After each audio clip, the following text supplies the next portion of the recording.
that Zachary Stewart is the chief critic at theatermania.com. He's also a member voter of the New York Drama Critics Circle and for the Drama Desk as well. So I see Zachary. Zachary, do you see and hear me?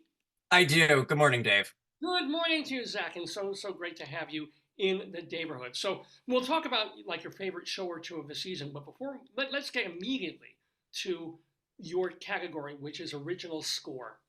I'll read the nominees for you. There's Days of Wine and Roses by Adam Gettle. You've got Here Lies Love, which was a collaboration between David Byrne and Fat Boy Slim. The Outsiders, with Jamestown Revival doing the score on that. Stereophonic with Will Butler doing the songs. Suffs with Shayna Taub creating that. And those are the categories. You can also talk about the snubs if you wish. But Zachary Taylor, welcome to the neighborhood. Zachary Stewart, actually. Zachary Taylor was our 12th president. He died of cherries and milk, I believe. I always like to tell border guards this when they, when you're returning stateside and they have that extra level of security. That's how I show I'm a real American. Let me know that story. I've already made my first flub of the day. I'm going to keep count. So sorry about that. Take the flub candle. Here's my flub candle. That my wife. Oh, it's light it up. So I'm sorry, Zachary Stewart. That's quite all right. Original score. Yes, this is an interesting category this year because I think there would actually be a couple of really strong contenders were not the shows already closed. You mentioned Adam Gettle's Days of Wine and Roses, which is, this kind of beautiful masterpiece that they'll be teaching in MFA musical writing classes forever and ever and ever.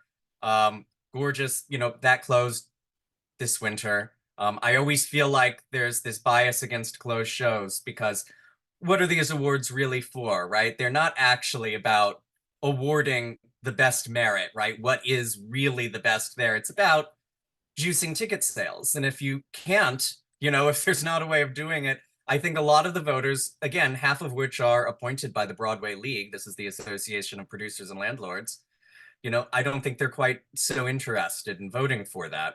So I think Days of Wine if something's going to be able to tour, they're very well, that's right, yeah. And I'm somewhat skeptical Days of Wine and Roses, will.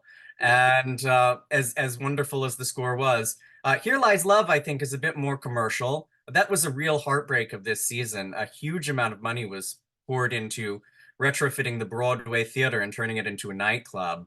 And I think if that show were still running today, it might be the favorite for Best Score and Best Musical, but it closed. It's not around anymore. So that leaves. I'm going to hold you to that because is that fair? It was a concept album first, years ago, that Burning Fat Boy Slim put together, and then turned into a theatrical event. So really, doesn't it deserve a Grammy more than a Tony for Best Score? Yes, that's very possible, right? I mean, there's so many contradictions in this. Obviously they have lobbyists that are good enough to get it on this, in this category, nominated at all, rather than, this is contrived, this is a jukebox musical. I think it was always written with the stage in mind.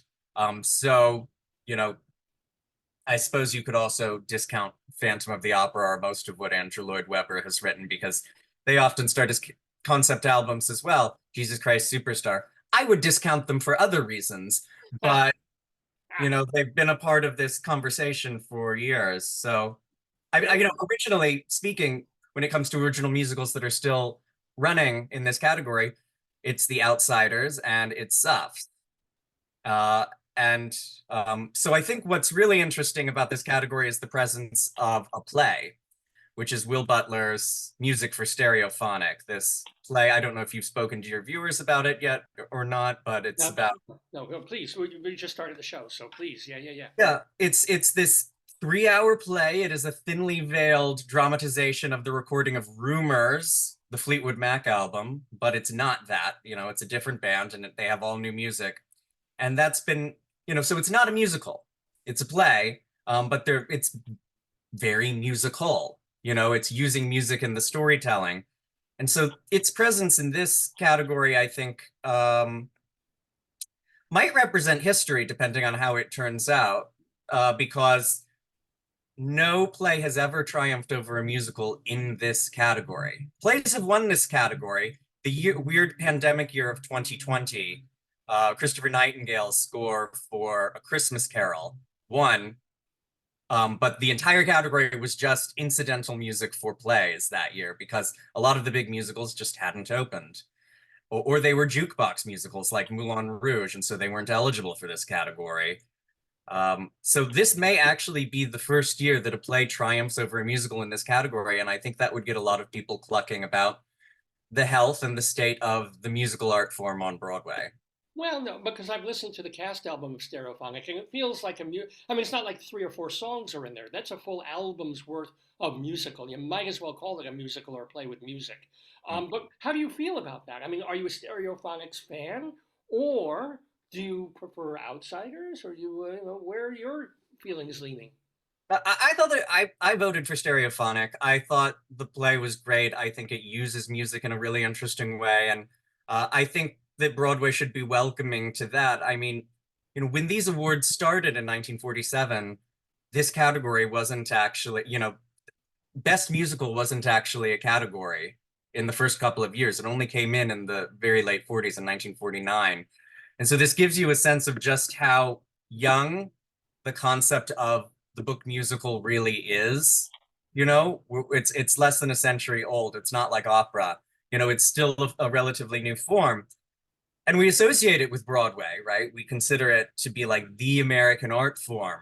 But I think there are other ways that you can use music to tell stories on stage. And so I really appreciate the arrival of Stereophonic here because it's a reminder of that. And I would like to see more of that. I love musicals. I love, love, love book musicals. I think it's a wonderful thing, but I don't actually think they always have to be the star of the show on Broadway. And this year, uh, without any clear frontrunner for Best Musical, I don't think they are. I think it's actually a play that may be the big story of the night. Well, so that is your prediction, and is it also your hope? I mean, what was your favorite? What was your favorite score of the season? Stereophonic. It was Stereophonic. Okay. Yeah. Now, can I ask you what your favorite play and or musical was on or off Broadway? Like one or two of your favorite things the whole season, besides Stereophonic. This was an incredible year for commercial off Broadway. And there are a couple of shows from this past season that are making the leap to Broadway just for the summer, kind of a short summer stint. There's Max Wolf Friedrich's Job, which was very good. It wasn't my favorite of the season.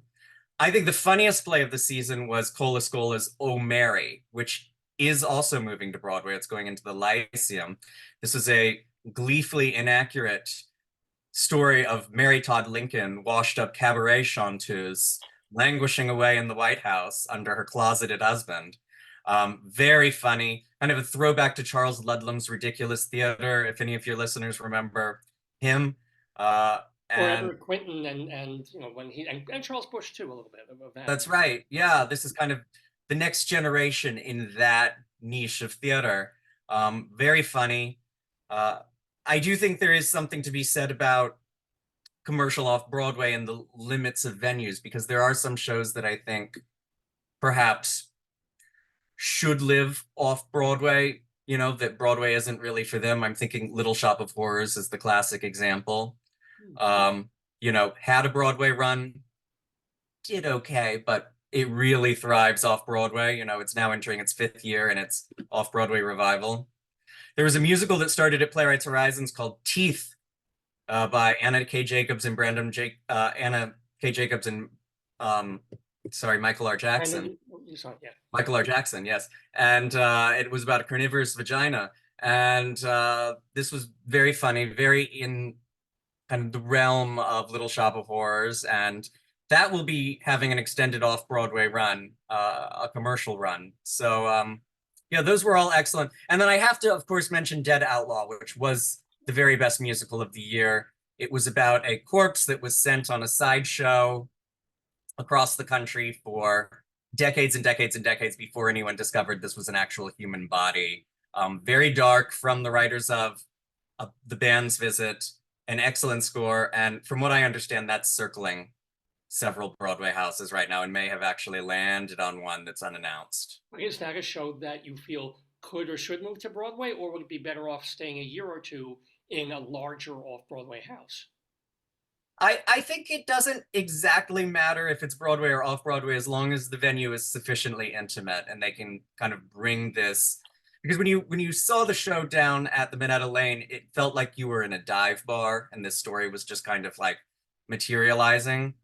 Hmm. And I think that if they could recreate that feeling in a Broadway house, and there are several that I think they could of the smaller venues, then yeah, it should be on Broadway for sure. Well, it is a delight hearing Zachary Stewart, not Zachary Taylor, but Zachary Stewart talking about the theater. Remember, you can read him because he's the chief theater critic of theatermania.com. Do check him out there. And so, where are you going to be tomorrow? Now, are you watching at home? Are you going to the thing? Or where I'll be on this couch right here behind me watching the Tony Awards, and then I'll bang out a review in the wee small hours of the night for So, you to read, for normal people to read when they wake up on Monday morning that don't stay up all night on that night. this is Dave's Gone By. There's no normal people watching. I should have known. Thank you, Zachary, so much, and have a wonderful upcoming season. We'll talk to you next year. A pleasure speaking with you, Dave. Take care. You too.